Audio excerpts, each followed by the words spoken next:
Because we had this initial gap there, I wanted to see how price traded away from it. It did. And then I was watching when price was digging up into it. I was waiting to see how the candlesticks are dropped. Where are they burying the bodies? Okay. So if they're burying the bodies inside that gap and it's respecting the upper quadrant, that's the same thing. Even though it wicks outside of that gap, this is normal. We allow for that. What is that called? A mohawk. It's just coloring outside the lines. It doesn't mean something's inherently broken or wrong. It just means it just explored outside of that. But the bodies are telling you what? It's respecting the upper quadrant of that gap. And that means if we trade away from it, go lower, then it creates that gap with this candlestick's high. As I was telling you, this gap, I'm watching it, and if it trades up here, I want to see it leave the upper half of that gap open. Well, let's put the divider on it.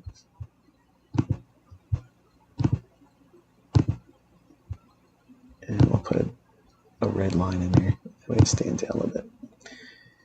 Do you see the price stopping at halfway point and not going in the upper half of that? Pretty precise, isn't it? So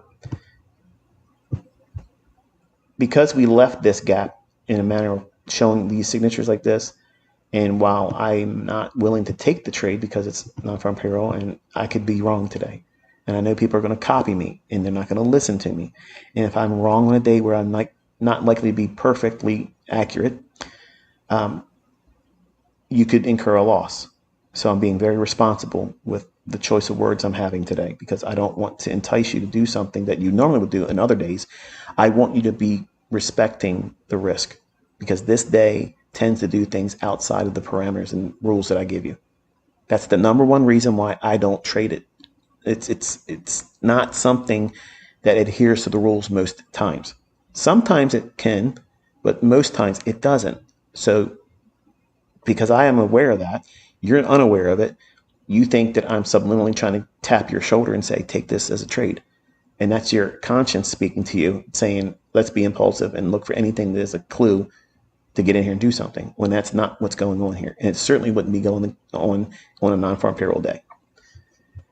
So if the price is going to drop down into the gap closure at the half gap, this inefficiency, that first fair value gap that's leaving here, then it should be met with no willingness to get to the upper half of it, because that would indicate what? Heaviness, and it wants to go lower, and it did it to script. So it drives aggressively down inside the time window of 10 o'clock. Gap closure half is right here.